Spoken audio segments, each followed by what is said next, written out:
Hello, ladies and gentlemen. Thank you so much for your patience across this very, very long break.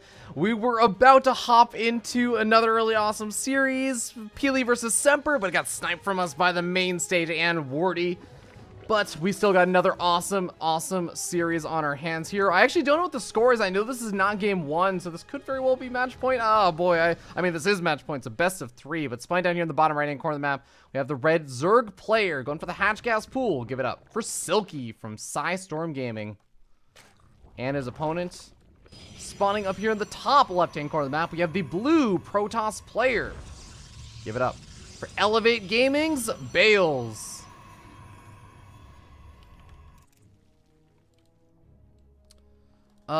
I am not certain about this, but I believe that Bales may either be up in the series or tied.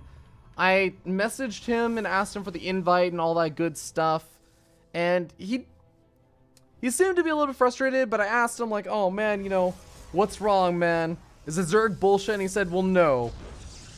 Well, actually, yes, but... And then, of course, we started the game a little bit too fast. I couldn't see what he was going to say afterwards. But that makes me think that maybe he wasn't upset about, you know, I'm actually just going to remove the score. This will make it more clear that I don't know what the score is. All right, but it is a best of 3. Please, if anyone asks about this throughout the game, let them know in the chat. But it's very possible that Bales is up in the series, and maybe he's just frustrated by lag or whatever other things. I know he was talking about how he was experiencing some of that. And he is playing from the Root Gaming house on Katz's quote-unquote shitty setup.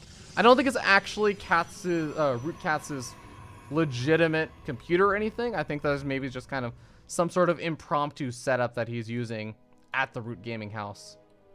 But Stargate opening gonna be coming out from Bales. I'm really excited. Ooh, Stargate and a really quick Robo. I don't think I've seen this very often. 1 gate Stargate Robo without a mothership core. This is going to be very, very greedy in terms of if he was getting all in, he'd been in for a world of trouble. But of course, we don't know what happened earlier on in this series.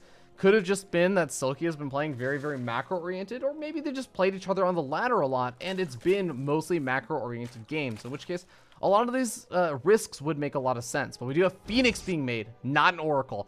I talked about one of my favorite things that just made me fall in love with Bales as a player, and that is his Phoenix control. Is unbelievably awesome to watch. He is so good with his Phoenix. He's made Phoenix work when it wasn't even in the meta, and I won't even, it's not exactly crazy in the meta right now, but I wouldn't say it's unheard of. It definitely happens every so often.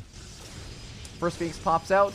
He's gonna take out this Overlord and at least push it back. Shut down map vision is gonna be one of the most important things. Killing off any of these Overlords, and of course that also shuts down the potential for other weird forms of aggression, such as drops. Silky is just taking the kind of traditional route of Zerg and saying, well, you know what, if you're gonna just kill off a bunch of my drones or Overlords, I'm just gonna make more drones than you can kill. I'm just going to continue to make an absurd number because you are reliant on this energy to do damage if you're not just killing Overlords. So I might as well just do that while I get up my Hydra Den. I was going to go massive powering into drones. Really only has a handful of, like, what, 4 or 6 lings out. He's lost 2, so these are his 3rd and 4th lings that are coming out now. Has a few more actually coming out with Banes, and this is the most typical of any Zerg style that comes out these days. It is just a lot of Ling, Baneling, Hydra. Every day. Twice on Sundays. Another Overlord going to be caught. Phoenix might end up losing its life, though. Bale's going ham for it. He is going in the main base at the same time with a War Prism and some Adepts, and that's part of the reason why his attention is a little bit caught between 2 different locations at the same time.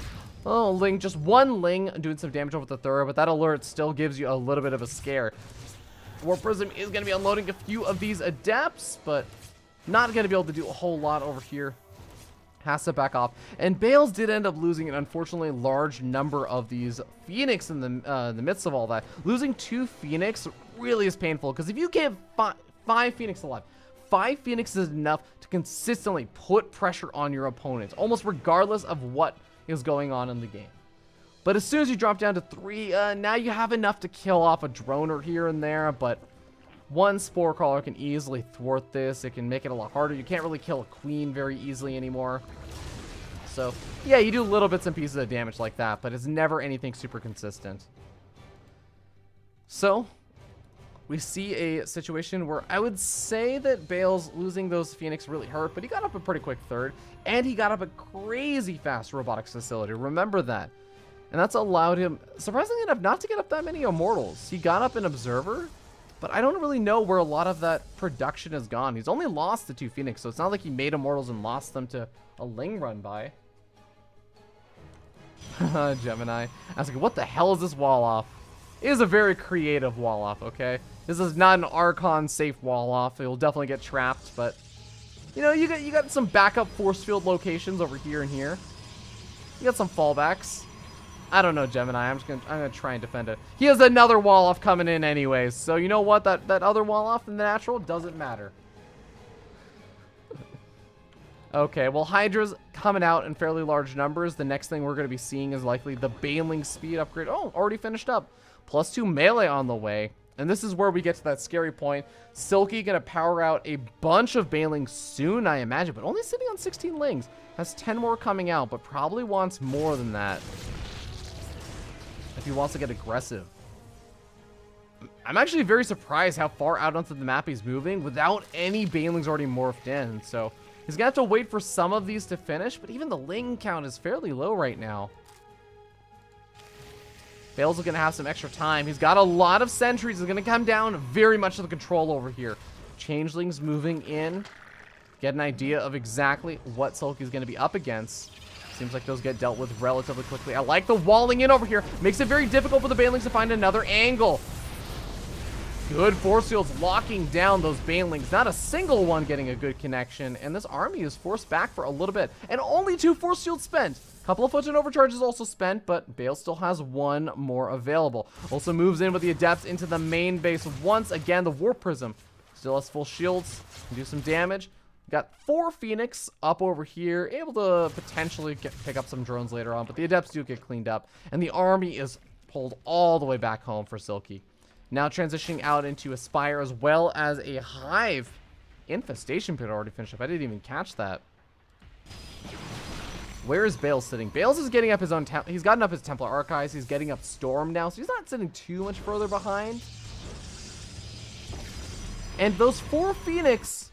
Those 4 Phoenix will make a world of difference if we do end up seeing Mutas being made as opposed to Corruptors. Some Zerg players do like to go for the Corruptors, and I'm kind of I feel very mixed about it, especially if you have a Protoss player that literally didn't make Colossus. It's a big question of why did you bother making Corruptors? You can kill off a Warp Prism, sure, but it's a big sunk cost investment, right? So I'm expecting Mutas to be the play, or just a very quick Greater Spire. We may just see 0 Spire tech units or flying units besides the fast tech up to Broodlords. And actually, now that I think about it, I feel like that is more Silky's style to go straight into the Broodlords in the games that I've seen of him playing. That gives Bale a very narrow window of opportunity. Storm is now finished up. He's got a very scary looking army. He's actually sitting up in supply, 30 of an army supply. And he's grabbing a 4th. But now the Greater Spire is on the way, and Corruptors are already preemptively being made very early on. Bales has to identify this now and do something about it.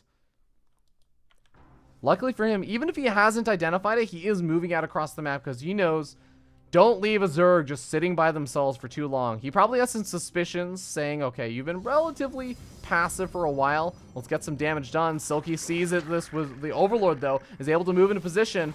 Balins come rolling on in. Oh, well-timed force fields from Bales. That almost could have caught him completely off guard. Couple of Spine Crawlers going to be finishing up. The Greater Spire is about halfway done. Then he needs another 15-20 seconds to finish up those Broodlords. Blinking forward 1 Stalker to try and absorb the Baneling. It's very cute play. Doesn't quite work out, but still kills off these Spine Crawlers relatively safely. Only 7 Banelings left over, and only a few of them even in the mix over here. This hatchery is most certainly going to go down. Zealot warping in the main base as well. Scouts out the Hive, and that should definitely be sounding some alarm bells for Bales. He needs to go right here, right now. +2 weapons versus +0 Carapace Zerglings mean these Zealots would tear through them. Even if they had the melee upgrades, even the Banelings will tear through the Zealots.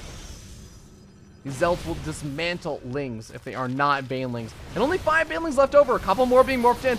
Force Seals coming out. Blink Stalkers blinking forward. Getting up the ramp very, very quickly. Bales knows he's on a timer.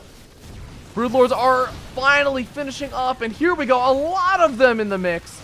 I don't know if... Okay, if Bales can deal with the ground army, he can blink underneath the Broodlords. He blinks very aggressively forward with these Stalkers, but I don't think he got close enough. He doesn't end up sniping off almost any of them. One of them very low on health, but not quite close enough. Stalkers blink even further forward. Hydra's dealing out a lot of DPS, so the Broodlings getting on top of the Stalkers, and Bales is losing all semblances of his army. He's losing more of the Stalkers. He blinks forward one final time. He's going to be able to get 2 Broodlords remaining, or sorry, 3 Broodlords remaining. One final Broodlord does survive. Looks like a 4th Broodlord is sitting way back over here. Some Stalkers finish off one of the Broodlords. If one more blink can go off, he can snipe off one more of the Broodlords, but he just doesn't have enough. And there's the blink forward.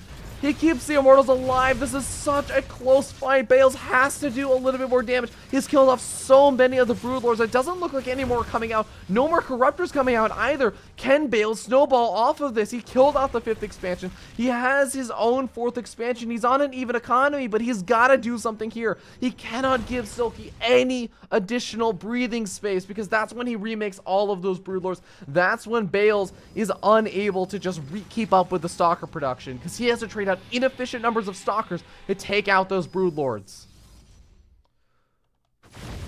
Oh, hope you guys are ready for round 2, because I don't think Silky is. He's got a few Banelings going after those Zealots. He gets some beautiful connections. Oh, cleans up those Zealots like no other. Cleans up an Immortal. One Immortal gets picked up in the War Prism. Silky does buy the time. That one Broodlord up to 5 kills. Adding its own little bits of work. And finally, here's that breathing space we were talking about. Silky making 4 more Corruptors. Gonna get out those Broodlords. And Bales has to transition out. He gets up a Fleet Peak, and he gets up a 2nd Stargate. Thankfully, it's a 2nd Stargate, not a 1st Stargate, so he can start up on that Void Ray production at least. And he technically has a couple of those Phoenix left alive. Gonna be useful for at least absorbing some of these shots and making sure Silky doesn't just immediately do what he's doing right now, which is morph every single one of his Corruptors into Broodlords. He needs some form of anti-air. I mean, Hydras can be okay, but you have to also be prepared for having them underneath your Broodlords, losing the Immortals. It kind of sucks. It's not the end of the world. You're gonna have diminishing returns on those Immortals being super effective against a Hydra Ling Bane army. Granted, every Zerg player out there will tell you, well, no, Immortals are also invulnerable versus Hydras. But no, they are not. They need a lot of backup. Okay, looks like a base getting canceled over here for Bales, but he has an Immortal and a... Oh, this is a very odd War Prism drop. Doing a surprising amount of damage to this army. Immortal, if it focus fired down on the hatchery, could have done a little bit more, but... Looks like this Overseer getting picked off. Hatchery down to half health is going to be a target for later to Zealot run-bys and all sorts of shenanigans. But Infestors now starting to come out. I think Passage and Glance has not been researched just yet. Burrow's coming out, though. So Silky going to get into a good position for that late game engagement. Bale still has a lot of High Templars around with good amount of energy banked up. And it's going to be about that Void Ray production. It seems like to hell with carriers. +3 ground weapons and +1 air weapons. With a lot of Voiders is all he really needs. So the interesting thing is that this army is going to be having to defend very, very close to where Bales' new expansion is. Bales, if he feels confident, if he feels like he has a better army and the Broodlord's out of position, I don't know where that Mothership Core is going. That Mothership Core really needs to recall back and start overcharging that base. But the Void Rays could very easily pounce on top of those Broodlords. Oh my god, Silky realizes that he just does not have a defense for this. Even the Phoenix starting to whittle away at things. Corruptors in numbers of just 3, that's not going to be enough to deal with this. Beautiful fungal growth coming down on top of the Phoenix and the Archon. Some storms coming out as well. Not quite able to see any of these Infestors though. So the fungal growth damage is really starting to add up. Bales is losing a majority of his ground army, but his air army reigns supreme. Hydras on the ground have got to clean up the air army, but it seems like Bales may just barely have enough to make this work. More Stalker reinforcements coming in, and Bales is starting to push on forward. He's sitting down in supply. His natural third expansion actually got ravaged over here, but I don't think it matters if he can just continue to charge forward and pummel down all of these bases. Silky still has this base up here at the top left. He's not really mining from this base over here, though, so if he's not able to... Okay, well, Bale's backing up. I guess he realizes that his army is in a very, very difficult situation. He has to get out of here somehow. Oh, man, the Infested Terran's also being thrown out. Bales cannot escape out of here. He loses all those Immortals, loses the Void Rays, loses almost every Phoenix, loses every Phoenix, and likely going to lose all of his Stalkers. 2 Void Rays joining the fray, I think on accident. Probably wants to go after the hatchery if he realizes it now. Oh no, running into the Infested Terrans. Okay, keeps them alive. Could kill that hatchery at the very least, but knows that the Hydras are going to be joining very soon. And Bales, now sitting down almost 30 supply, is in a difficult spot. He got up the fleet beacon though, so I really was expecting something like Carriers or Tempest to be coming out at least. I was expecting the Carriers. I'm surprised that he just kept making so many Voiders, but I feel like maybe he thought he just had a window he needed to hit, and Carriers would have taken too long to get produced. Maybe he was right about that, since it seemed like he was hitting the timing, but he just... The hatcheries rallied out a few too many Hydras, and he just got caught by the reinforcements. His reinforcements weren't fast enough. The damage done at his third, ravaging that, really ended up hurting him quite a bit. Right, Revelation throwing down on top of these Hydras, but you can see them all you want, Bales. You need to be able to kill them. I don't know if he has the answer to that. Bailey's murdering every single one of those Zealots on the south flank. Void Ray also getting killed off, and it seems like Bales potentially at the end of his line over here in WCS NA Challenger. I don't know if this is game number 2, game number 3, or who is ahead, but I know that Silky has at least put 1, if not 2, on the board.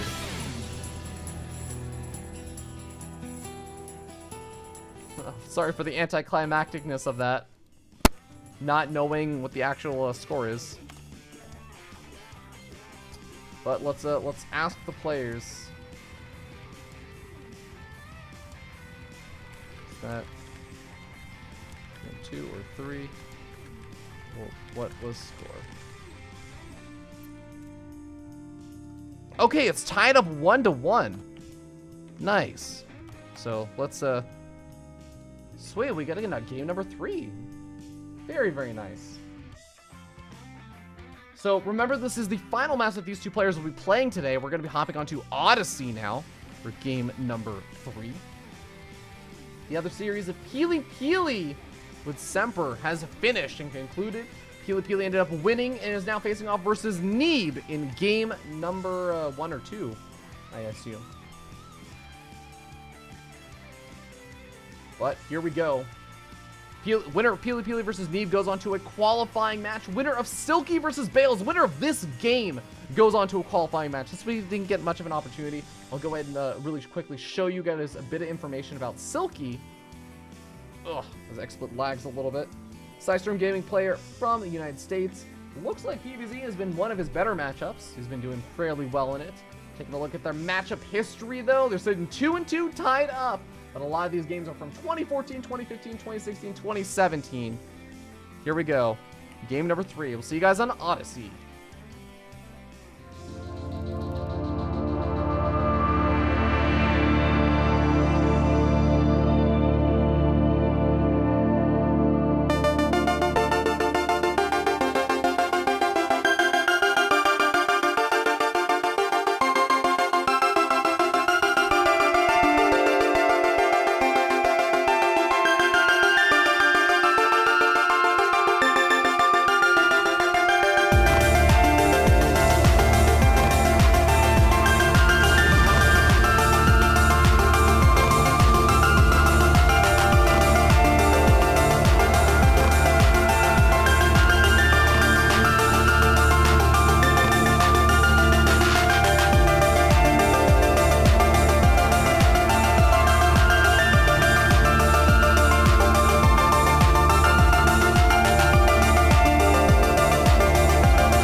are, ladies and gentlemen, as we start up in the top left-hand corner of the map, top of the player from Psystorm Gaming, able to take that last game with a very, very close defense. Give it up for Psystorm Gaming, Silky.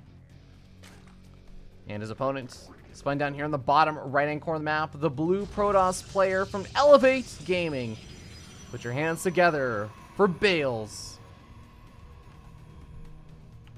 Okay, Bales gonna be going up against a hatch gas pool once again. Goes for the low ground. Gate Nexus Core. I believe that's Gate Nexus Core. Looks like Gate Nexus Core. We'll see how he decides to play it out in this game.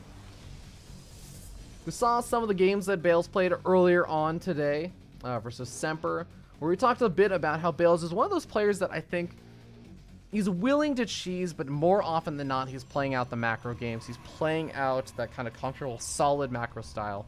And we'll see if he decides to go for a cheese this game. He's going for the slightly faster Twilight Council this time, as opposed to the really quick Stargate and Robo paired together. A style that I really haven't seen too much of. Shade's going to go out, though.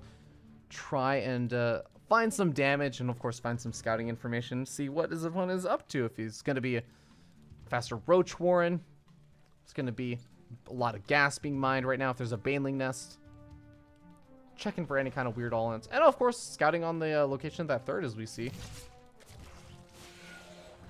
It looks like that's one of the primary things he wants to do right now. Let's confirm a third expansion. And once he does that, it's just going to head home. An Adept alive, an Adept saved is an Adept that's going to be useful in the big follow-up attack. Robotics facility alongside 2 additional gateways coming on down, so he's going to be going up to 3. We might see a 4th gateway for a big resonating Claves attack, but for now it's just going to be a 3-gate Adept harassment with a Warp Prism. Fairly common thing that we have been seeing for a very long time in the matchup now. And no surprise here, Silky going for the Baneling Nest. Hydraling Bane. Can't get enough of it.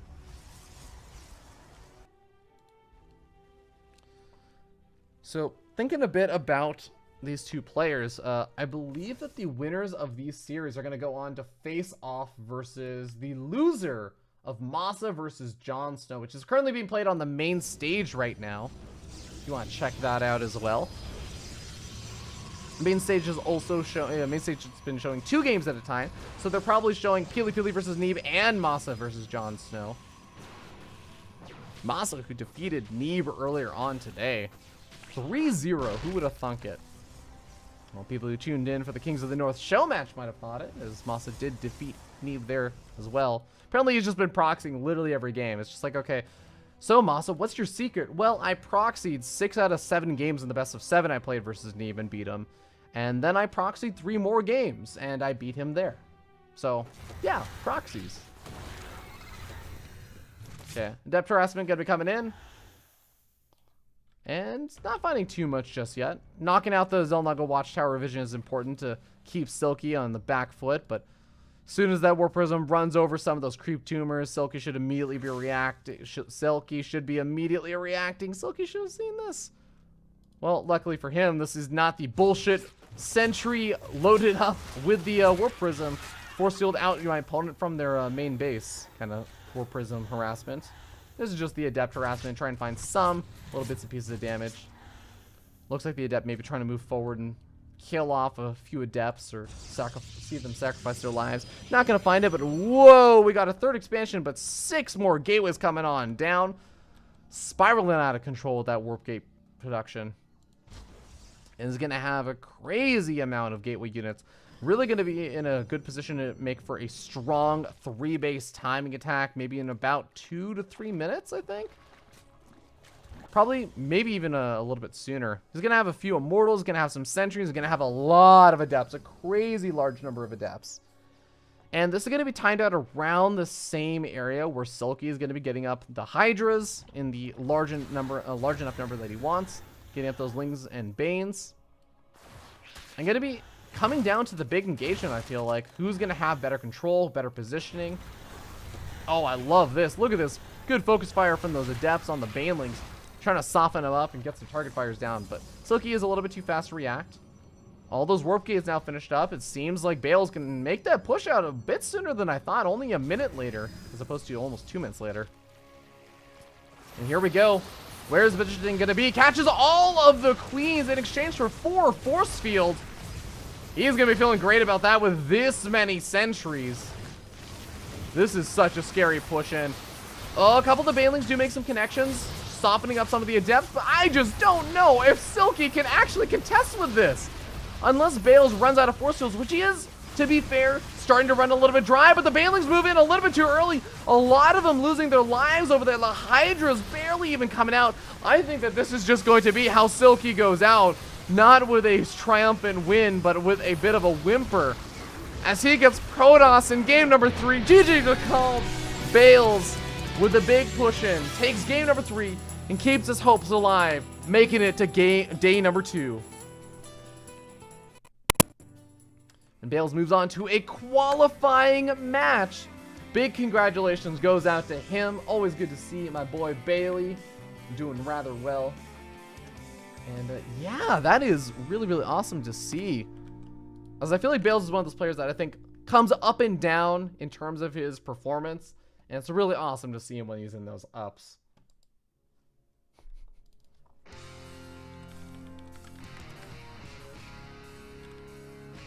Okay, well, Bales are going to move on to face off versus the loser of Masa versus Jon Snow tomorrow. Not today. Bales is all done today, and that is, again, going to be a qualifying match. The winner of Pili Pili versus Neve is going to be facing off versus True.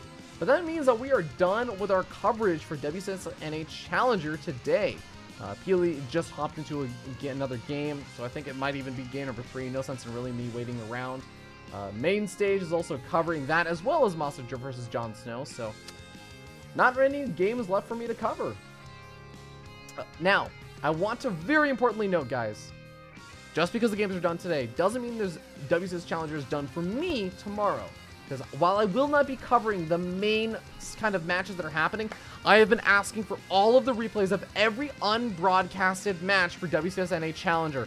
And tomorrow, my objective is I'm going to try and start around 10 a.m. Pacific, so in about 13 hours, I'm going to start, and we're just going to cast as many of the games as possible. I might start a little bit later. I kind of have to figure out how many replays I have to cast.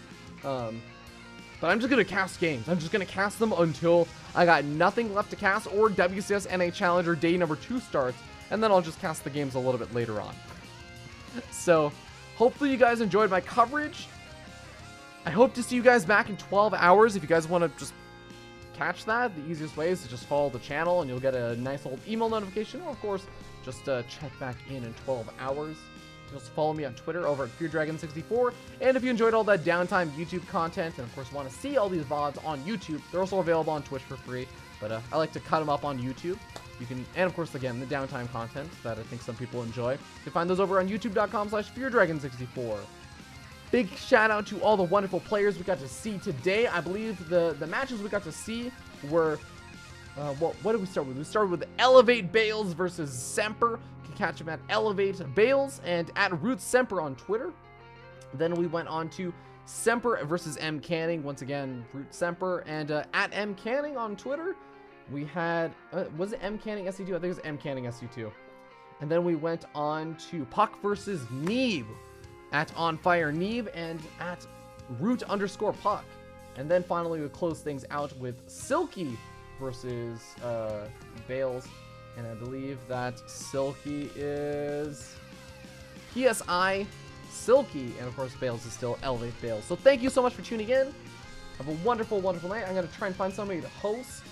I guess I'll probably just host the main stream.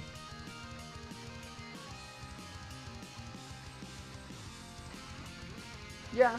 Let me actually just... I'll see if any cool players are playing right now, because I think that things are going to be closing up pretty soon. So if like Masa or anyone is streaming, we'll probably just end up hosting them up. Oh, we got Juggernaut Jason streaming. That's not too bad. Ruff is streaming. Sal is streaming. Nice is streaming. Kathy is streaming. Zerd Girl. Yeah, we got a lot of people. You know what? I think that WCS NA Challenge is freaking awesome, but the games are almost over. So I'm actually going to go and host up a stream that's not WCS NA Challenger. I'm going to still host up a North American stream, though, as we show a little bit of love to my wonderful boy, Juggernaut Jason. He came very, very close to qualifying for WCS NA Challenger. Much love to my boy. Awesome Terran player. Hope you guys decided to check him out, and thank you so much. Have a wonderful, wonderful night, and I hope to see you guys in 12 to 14-ish hours.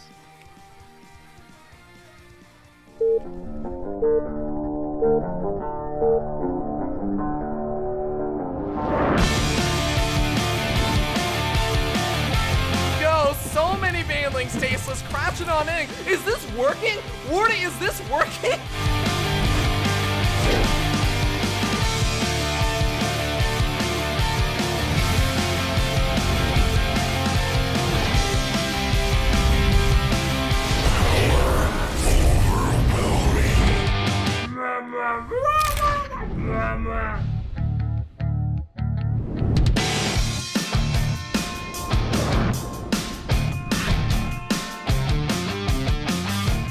There's this David Kim in the Darth Sidious outfit. He's like, good, let the hate flow.